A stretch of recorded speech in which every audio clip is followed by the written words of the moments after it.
los efectos, las implicaciones y los impactos también que tiene ese arancel del 10% en el mercado nacional. Por eso, a esa hora nos conectamos con Jorge Bedoya, presidente de la SAC. Jorge, siempre es un gusto tenerlo aquí con nosotros, ampliando y desde su mirada, llegando a entender un poco mejor lo que puede traer esta medida, especialmente para los agricultores. ¿Cómo lo vio usted? Gracias, Andrés. Buenos días para usted, para Daniela y su audiencia.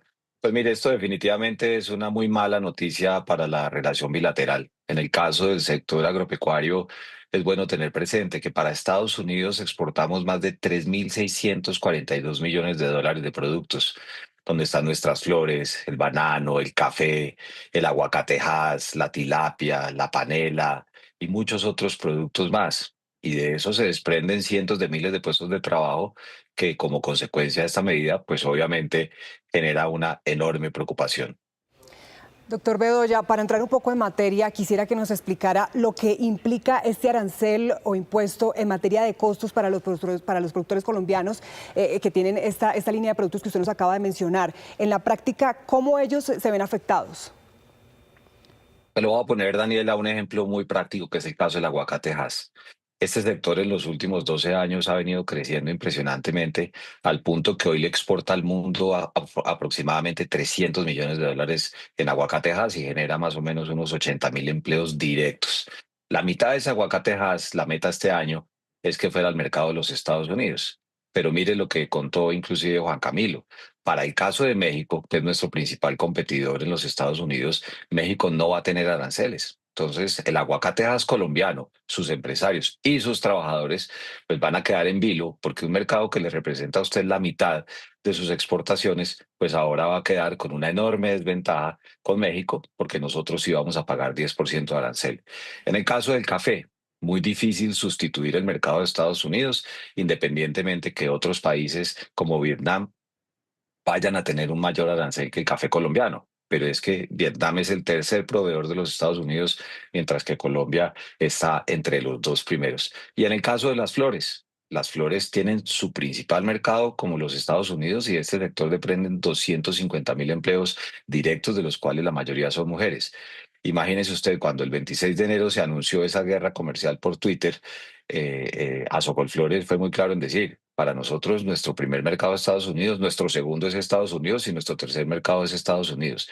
Diversificar un mercado de esos es muy complicado y obviamente esto lo que va a generar es que en Estados Unidos, con un país con una inflación del 3%, ahora con un arancel del 10%, habrá que ver cómo reacciona el consumo de sus hogares y ver eso ya cómo se echa para atrás en lo que representa nuestra generación de empleo y por supuesto el valor de nuestras exportaciones. Aguacatejas, que lo vemos en eventos tan importantes como el Super Bowl, pero también lo que usted nos explica del café y de las flores.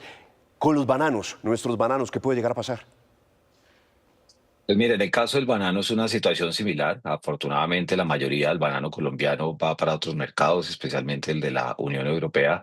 Pero pensémoslo para un solo empresario. Es que un solo empresario que depende de un país como Estados Unidos, como es en el caso del banano, como nos pasa con muchos de nuestros pequeños paneleros que hacen un gran esfuerzo para llegar a Estados Unidos, o con nuestros productores de tilapia del Huila, que es la tilapia fresca que va al mercado de Nueva York, que a usted le pongan un sobrecosto del 10% en un país que tiene una inflación anual del 2,93%, pues obviamente eso lo pone contra las cuerdas, Andrés. Doctor Bedoya, ¿hay opción, han considerado vender nuestros productos nacionales a otros países o esos aranceles que Estados Unidos les impuso tal vez hacen que no sea tan competitivo para Colombia ofrecerlos allí? Pues Daniela, todo dependerá de cómo reaccione el mercado, porque como bien lo anunció Juan Camilo, los aranceles son generalizados para prácticamente todos los países, salvo el caso de Canadá y México, y hay otros países que van a tener aranceles superiores. Entonces, esto será una dinámica de producto por producto y ver lo que termina ocurriendo en el mercado de Estados Unidos.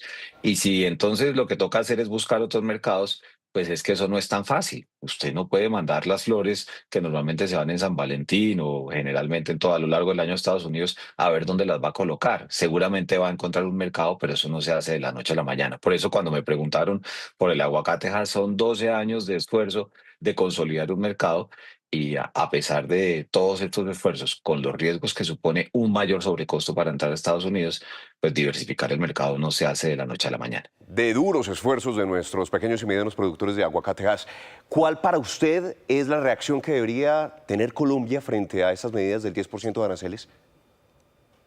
Pues yo creo que lo primero es obviamente mover toda la diplomacia comercial también y buscar obviamente cuáles son esas excepciones como México y Canadá los tiene para que estos aranceles del 10% pronto desaparezcan.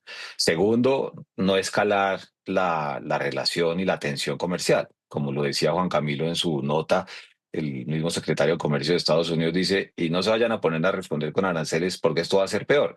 Y aquí es importante mencionar lo siguiente, tengan ustedes presente cuando hablamos ese 26 o 27 de enero, que Colombia trae muchos insumos para la producción de alimentos que son fundamentales para los colombianos, como es el pollo, el huevo, el cerdo, que su alimentación se hace a base de maíz, frijol, soya y torta de soya, y nuestro principal proveedor es los Estados Unidos. Si aquí fuéramos a hacer una escalada arancelaria, pues el que va a salir perdiendo, además de los productores, es el consumidor colombiano. Así que toca aplicar mucha diplomacia. Sí, a propósito, señor Bedoya, ¿qué tantos aranceles resiste la economía colombiana que es tan frágil a estos impuestos? Y se lo pregunto porque en enero, cuando recibimos esa noticia de, entre comillas, amague de impuestos de parte de Donald Trump, pues ya se hablaba de inmediato de efectos devastadores. Pues Daniela, es que para cualquier productor que le pongan un arancel del 10%, del 15% o del 20%, pues eso es terrible, porque usted la planeación del negocio la hace con la estabilidad de las reglas de juego. Y a propósito del acuerdo comercial que se firmó con Estados Unidos, pues eran aranceles de cero, que de la noche a la mañana le digan, ahora usted va a tener que pagar un sobrecosto del 10%. Alguien dirá, no, pero el 10% es muy poquito. No, usted cuando maneja estos volúmenes y unos márgenes tan estrechos, pues el 10% indudablemente es complejo. Que a los otros países con los que usted compite le pusieron el 10%, pues habrá que ver si el consumo de esos productos en Estados Unidos se contrae, porque los consumidores acostumbrados a una inflación anual del 3%, de un solo tacazo, les ponen un sobrecosto del 10%. Esto toca es analizarlo con los días, pero los riesgos evidentemente para los productores y sus trabajadores claramente están. Claramente estamos viendo que es toda una cadena de afectación que nos va a tocar a todos. Gracias, señor Jorge Bedoya, presidente de la SAC, por esos minutos aquí en Noticias Caracol, para ayudarnos a entender esta última noticia. A ustedes que tengan un mejor día.